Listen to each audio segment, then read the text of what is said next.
বাংলাদেশের একটি মসজিদেই সুরক্ষিত আছে বিশ্বনবী হজরত মোহাম্মদ সাল্লাল্লাহু আলাইহি সাল্লামের পদচিহ্ন। আর সেই মসজিদটির অবস্থান 12 আউলিয়ার পুণ্যভূমি খ্যাত চট্টগ্রামের কদম মোবারক শাহী জামে মসজিদেই আছে মুসলিমদের প্রিয় নবী হজরত মোহাম্মদ সাল্লাল্লাহু আলাইহি সাল্লামের পদচিহ্ন। কদম মোবারক মসজিদের উত্তর পার্শ্বের একটি কক্ষে পাথরের উপরে মহানবী হজরত মোহাম্মদ সাল্লাল্লাহু আলাইহি সাল্লামের পায়ের ছাপ বিশিষ্ট কদম রয়েছে। তার পাশে আরেকটি পায়ের ছাপ বিদ্যমান, যা নাকি বড় পীর হজরত আব্দুল কাদের জিলানী রহমতুল্লাহ আলাইহির বলে জনশ্রুতি রয়েছে। কদমের ছাপদ্বয় মুঘল আমল থেকেই এখানে এভাবে সংরক্ষিত আছে।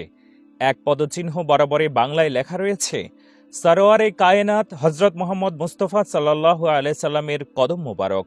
জানা যায় মসজিদের প্রতিষ্ঠাতা নবাব ইয়াসিন খান কদমের ছাপদ্বয় সুদূর আরব দেশ থেকে সংগ্রহ করেছিলেন। বিভিন্ন সময়ের বিভিন্ন সংস্কার ও সম্প্রসারণ কর্মকাণ্ডের ফলে মসজিদের কিছুটা আধুনিকতার ছাপ পড়লেও মসজিদটি মূল অবকাঠামো মুঘল স্থাপত্যের অনুপম সৌন্দর্যের কোনো পরিবর্তন ঘটেনি।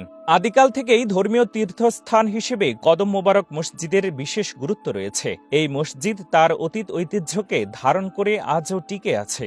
এই মসজিদের নিকটবর্তী লোকালয় কদম মোবারক নামে পরিচিত। এই মসজিদের গঠন, অবকাঠামো, নির্মাণশৈলী, কারুকার্য এখনও আকৃষ্ট করে মুসল্লিদের। ব্রিটিশ শাসনামলে আন্দরকিল্লা শাহী জামে মসজিদকে অস্ত্রাগার হিসেবে ব্যবহার করা শুরু করে ইস্ট ইন্ডিয়া কোম্পানি। তখন এখানকার মুসলমানরা কদম মোবারক মসজিদে নামাজ আদায় করতেন। এই মসজিদ যখন নির্মাণ করা হয়েছিল তখন 5 কাতারে 100 জন মুসল্লি একসঙ্গে নামাজ আদায় করতে পারতেন।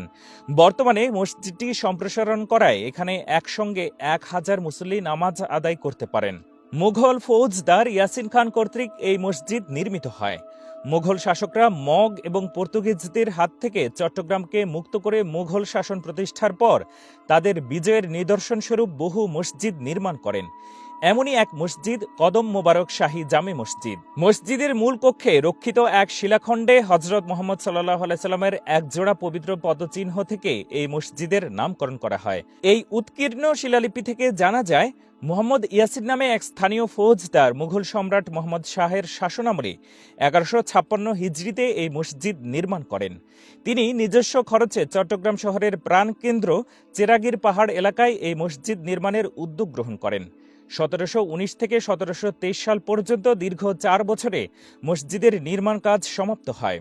কদম মোবারক মসজিদে মুঘল শাসকদের রুচির বহিঃপ্রকাশ ঘটেছে। সমতল ভূমি থেকে অনুচ্চ পাহাড়ের মাঝখানে উত্তর দক্ষিণে লম্বাকৃতির এই মসজিদের ছাদ 3টি গম্বুজ দ্বারা ও 2টি ভল্ট দ্বারা আচ্ছাদিত।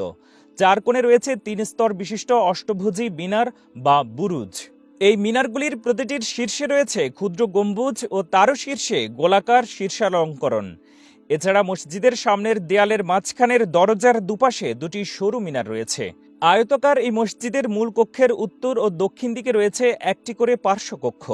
কদম মোবারক মসজিদ মূল কক্ষটি 3টি বেতে বিভক্ত এবং পশ্চিম দেয়ালের কেন্দ্রে একটি কেন্দ্রীয় মিহরাব রয়েছে। মসজিদের পূর্ব দেয়ালে রয়েছে 3টি খিলান দেওয়া দরজা। মাঝখানের দরজাটির আকার অন্য 2টি দরজার তুলনায় একটু বড়। দরজাগুলোর সোজা ভিতরে পশ্চিমে দেয়ালে আছে 3টি মেহরাব। মেহরাবগুলোর সংলগ্ন স্থানটুকু অপূর্ব সুন্দর কারুকার্যময় লতা গুলমুর নকশা ও সুন্দর হস্তাক্ষরে আরবি ভাষায় উত্তীর্ণ লিপি এখনও রয়েছে। মসজিদ গৃহের বাইরের দিকের মাপ হচ্ছে 13 মিটার বাই 7.42 মিটার। এর সঙ্গে বাড়তি পার্শ্বকক্ষ দুটির দৈর্ঘ্য 23.16 মিটার। মসজিদের পূর্ব দিকে আছে এক সুপরিসর খোলা আঙ্গিনা। কদম মোবারক মসজিদটি নির্মাণকালে মুঘল স্থাপত্য শৈল্পিক চেতনাকে বিশেষ গুরুত্ব দেওয়া হয়। কদম মোবারক মসজিদের নির্মাণশৈলী এখনও দর্শনার্থীদের আকৃষ্ট করে।